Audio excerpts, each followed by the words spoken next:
This is the morning weather update. This is for Friday, the 30th of June. I'm James Spann. We are one-third of the way through meteorological summer. How about that? And the weather will feature blistering heat today and over the weekend. Heat levels coming down next week, and a few storms around where they do form. They will be strong, much like yesterday. Here's the upper air look, and again, that big ridge nosing in here from the west. And what's going to happen, storms will fire on the periphery of the heat bubble. It's called the ring of fire, and they follow the upper high, which means the storms that form around here will be moving from north to south. But this morning, things are quiet. That's the radar, the closest rain up in the northeastern corner of Tennessee. Temperatures are in the 60s in a few spots over northeast Alabama, but most locations are in the 70s to start the day. Highs upper 90s in most locations today. There could be a few spots, especially on the western side of the state, that might touch 100. And again, these are the heat advisories and warnings in effect for the state. And this is a Weather Service criteria thing based on heat index. All 67 Alabama counties will be hot today. Understand that. The counties in purple, that is an excessive heat warning. That's where the heat index could reach 110. The counties in orange, that is a heat advisory. That's where the heat index could reach 105. And if you're in Dothan and Enterprise and Ozark, you'd have no advisories there. But again, trust me, it will be hot today. Let's look at the situation around the nation. Those heat advisories extend up to the north as far as Missouri and the southern part of Illinois and Indiana. So in terms of severe weather, there's a chance of severe storms with the ring of fire on the northern and eastern part of the heat ridge. And in Alabama, again, there's a slight risk, level 2 out of 5, over parts of the Tennessee Valley, a marginal risk all the way down to Fort Deposit and Troy and Eufaula. And like yesterday, where storms form, they'll be dropping from north to south, and they could produce hail and strong winds. But we stress it will not rain in many places, like yesterday. Tomorrow, again, an enhanced risk up on top of the heat ridge, and pretty much the same situation for Alabama. We have a level 2 out of 5 risk over parts of North Alabama, a level 1 out of 5 marginal risk down to about Montgomery and Phoenix City. And again, we stress it's not going to rain in many places, but where the storms do form, they could be strong.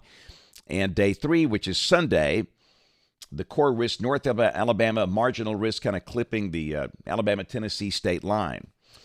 Here's a look at rain for the next 7 days, and we do expect to see an increase in the number of scattered showers and storms next week, and accordingly, the numbers are coming up on this map, which is a good thing. Rain amounts around 1 inch, maybe an inch and a half, but of course, your number will vary. The rain distribution in summertime here always very uneven. And good news for beach goers. This might be the most crowded weekend of the year for the Gulf Coast with the 4th of July coming up. The Gulf is quiet as a mouse, and pretty much the main Atlantic basin. MDR, quiet, that little feature in the Atlantic, not expected to develop. So model fans, here we go, the GFS. This is the 06C run, valid today at 4. And again, the heat bubble pretty much on top of us, running from East Texas into Alabama, up into parts of southern Missouri.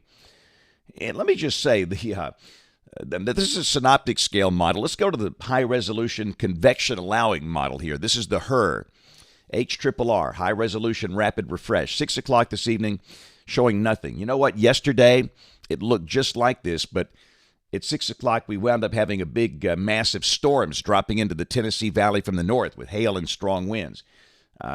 Basically useless in a pattern like this. So understand, even though that shows nothing, there could be some storms around. And again, we stress most locations will not see rain. But again, where they do form, they'll move to the south, and they could produce strong winds and hail, much like yesterday. And again, highs in most spots, upper 90s today. And let me just say, your backyard thermometer will probably not be very accurate. Your car thermometer is certainly not accurate. And I'll get a million pictures of temperatures of 108, 110 today. Remember, to measure temperature properly, you need to have your sensor in a shelter 6 feet over grass with good ventilation, preferably with an aspirating fan. And most of your consumer thermometers don't do that, and they don't do a good job of measuring temperatures accurately on a hot day. Whatever. Most spots upper 90s. So for the weekend, heat levels are still above average. They'll slowly back off. This is tomorrow and this is Sunday. Highs mid to upper 90s tomorrow, mid 90s on Sunday. And again, there could be a few scattered afternoon and evening storms. And where they form, they could be strong, again, moving from north to south around the periphery of the upper high. That's Monday of next week, and this is Tuesday, the 4th of July. Pretty standard summer weather. Highs getting back toward 90, which is the average high is 92 next week.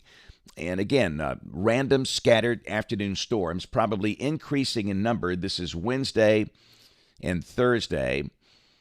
And a week from today, Friday, July 7th, little shortwave off to the west. And again, the coverage of the rain will likely be higher by then. So again, the trend next week for slowly decreasing heat levels and slowly increasing coverage of scattered showers and storms. We'll go out 10 days. This is Sunday, the 9th of July. Trough to the north, then again, kind of soupy, scattered storms, temperatures near average. Highs probably low 90s. Rain for Birmingham coming off the European ensemble. You're looking for the green line, the mean of the members, between 2 and 3 inches between now and the 15th of July. National blend of models, and again, you might want to shave off a degree or two here. But again, pretty hot through Sunday, then temperatures slowly coming down next week. And the latest 8 to 14-day guidance, July 7th through July 13th. Temperatures near average for the northern counties of the state. A little above average down around the Gulf Coast. So, yeah, the storms yesterday packed quite a punch. This is what many folks experienced in parts of the Tennessee Valley and the northwest and west central Alabama. These storms producing some hail. That cluster finally fizzled out just south of Tuscaloosa about 7 o'clock last night. But in some cases, the hail exceeded severe criteria. That's 1 inch in diameter. And the storms also packed a lot of wind. That was a tree blocking Alabama Highway 18 near Bankston, which is east of Fayette. In many cases, winds gusted to 50, 55 miles an hour, knocking down trees and power lines. But after the storms, yeah, buddy, some pretty impressive rainbows. And then for many, a really nice sunset. That's a great shot right there. Our friend Chandler Wallace took that. That's kind of overlooking Regions Field. Gulf Coast was just gorgeous last night. And if you're beach bound, weather's going to be fine. Sunny days, fair nights. And yes, there might be a storm from time to time. That's standard for the Gulf Coast, but nothing organized, lots of sun, no tropical trouble. Everything down there looking good. So that's it for the morning update. Today I will be at United Ability in Birmingham, a marvelous facility. Looking forward to see everybody out there for a weather program. And then tomorrow it's a book signing in Cordova, Walker County. We'll be there from 1 to 3. It's a big Independence Day celebration for them, kicking off the 4th of July weekend. And again, we'll have the weather shirts, hats, all the books, get them personally signed. Take a lot of pictures, have a lot of fun. Again, Cordova tomorrow, 1 until 3. And, of course, we invite you to watch us on television this evening, ABC 3340 News at 4, 5, 6, and 10 o'clock. Thanks for watching. Have a great day, and God bless.